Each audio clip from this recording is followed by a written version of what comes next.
This is the realistic product render we're gonna make today, from modeling all the way to the final render. So let's get started. First, I'm gonna add a reference image to the scene, and don't worry, I have already rendered some reference shots, so you won't have to deal with weird or misaligned proportions like I did. You will find those images linked in the description. Let's start with the base shape. I'll add a default cube and scale it according to the reference image. And don't forget to apply all transforms. I'm using Shift plus Q since I have added it to quick favorites.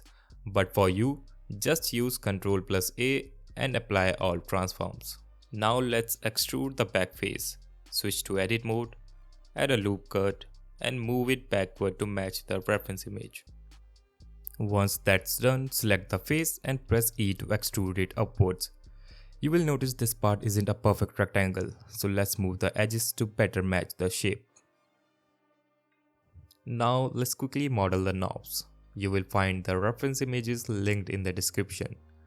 Add a cylinder to the scene, scale it according to the reference, and don't forget to apply shade smooth.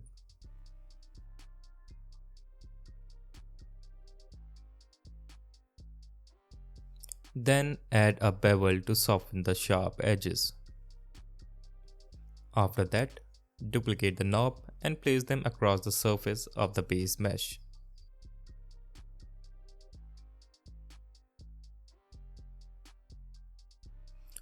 Now for the bigger knob, just duplicate one of these and scale it on the X and Y axis. You can lock the Z axis by pressing Shift plus Z. Now that the knobs and base surface are done, let's move on the additional details. We will start by creating holes for the buttons on the base surface. For that, we need denser geometry.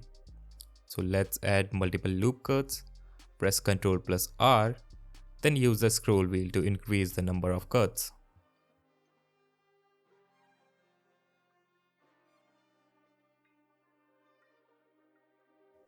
To make the holes, select the faces, insert them a bit and extrude them downwards. Then use bevel to round the corners and give them a more oval shape. Also, bevel the surrounding corners so everything feels consistent. Once you get it, then you can use the same process for other holes too.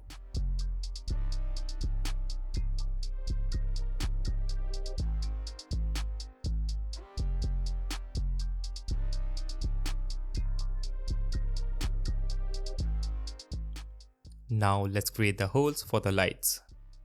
Select the faces and insert them slightly. Since these needs to be circular, subdivide the insert faces a few times. Then right click, go to Loop Tools and choose Circle. Once you have a clean circle, extrude it downwards.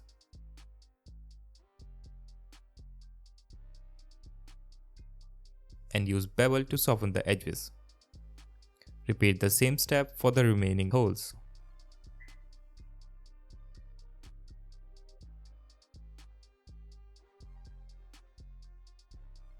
Next is the on-off switch, and I'm leaving this one to you as a small exercise since the process is same as before. Now let's work on the buttons for the holes we just created. First, select the edge loop in the center. Press Shift plus S and choose cursor to select it so we can place the cylinder perfectly in the hole. Then add a cylinder and scale it to fit. Next, merge the center vertices, then insert the top face twice.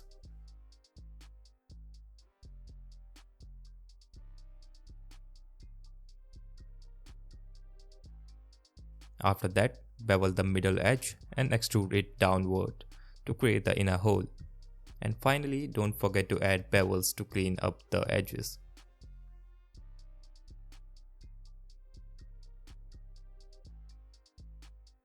Now the bulb modeling part is pretty simple. Just add a cylinder and use bevel to soften the edges. That's it. Now for the headphone jack hole. This one pretty simple. Add a cylinder, then insert the front and back faces. After that, use bridge edge loops to create a hole through the center. Finally, add a bevel to round off the sharp edges and place it into the position. That's it. Lastly, before moving on the texture, let's parent the main body. This way, when we move or rotate the model, we won't have to adjust each part individually. So select all the meshes, make the main body the active object, then press Ctrl plus P and choose Keep Transforms.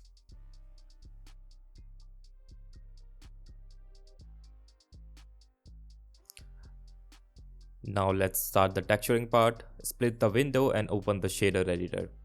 Then switch to Cycles Render Engine and enable World Lighting. Then select the main body, click New to add a material and name it whatever you like.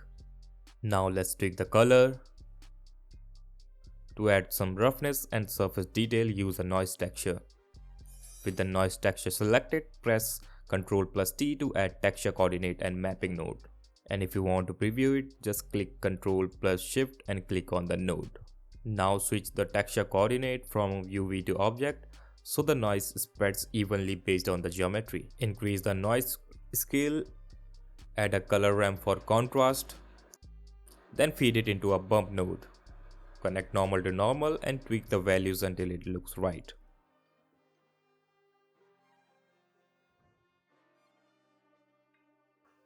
Now let's texture the buttons. Add a new material to one button, then select the rest. Make that one active, then press Ctrl plus L and link materials. And now all the buttons have the same materials. Start by adjusting the color, then add a little metallic and roughness. Next, copy the bump node setup from the main body and paste it here. I grouped mine earlier, but you should just copy the nodes normally. Now let's texture the bulbs. Add a new material, set transmission to 1 and keep roughness around 0.1. For a soft glow, add a little emission around 0.1 and make it red. Then link this material to the other bulbs. Do the same thing for the other colored bulb as well.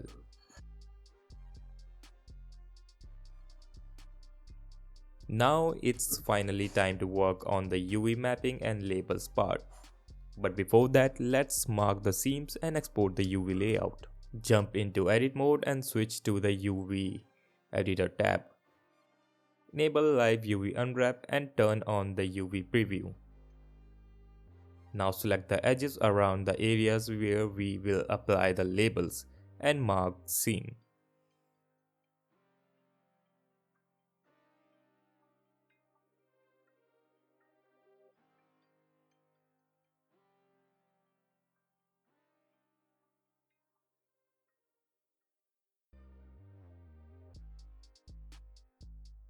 After that, select everything, press U, then choose Smart UV Project.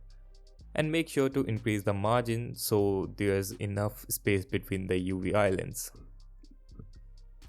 Finally, select the UV islands where we will place the labels. Press Ctrl plus I to invert the selection and move all the other islands outside the UV space. Then rotate and scale the remaining islands to fit properly inside the UV map. After that, open the UV menu at the bottom and choose Export UV Layout to export the layout. Since this isn't a label design tutorial, I have added the final labels for free in the descriptions. Drop a comment and tell me which day you are watching this and how much time it took you to finish this project. And if this helped you out, make sure to subscribe.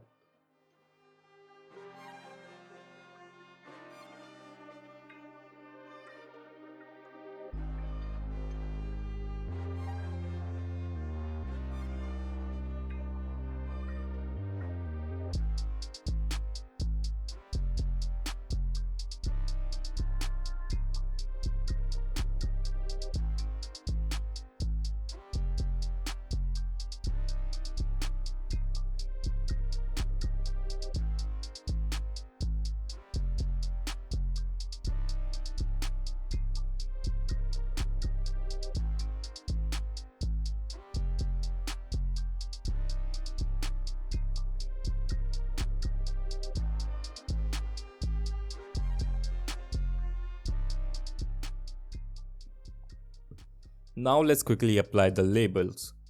Split the window and open the shader editor. Add an image texture and a mix shader node. Connect the image color to the factor of the mix shader. Then duplicate the principal BSDF, change its color and plug it into the second shader input. Open the label image and the label should appear. If the color looks inverted, just swap the shader inputs and that's it, the label is applied. Now if you see the label appearing in unwanted areas, just change the image texture extension from repeat to extend. Now for the white indicator point on the knobs, I'll leave that part to you. The point labels are included for free in the descriptions. Alright, time for lighting. Before that, let's quickly add a background and a camera. Just follow along. Add a plane and place it behind the model to act as the background.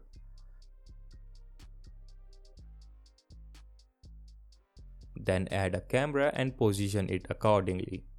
For this project, I'm using 100mm of focal length.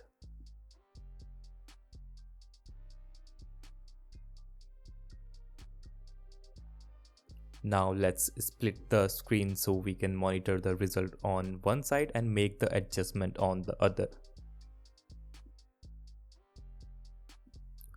Okay, so let's start with an area light. Place it on the left side of the model and raise it a bit. So we get some soft shadows on the lower right side.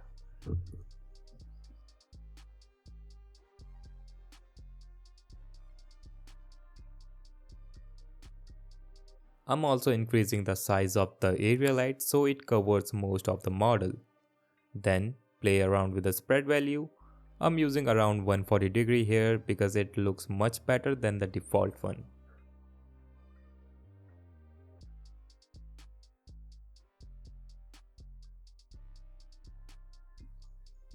As you can see, the area light is also affecting the background, which we don't want. So first, let's put our model into a separate collection.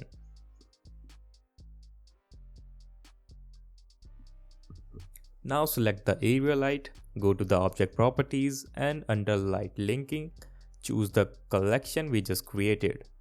This way the light will only affect the model and not the background. Lastly, the model looks a bit too dark on the right side. So let's duplicate the area light and place it on the right, slightly lower. Since this is just a fill light, keep the intensity low and don't make it too large.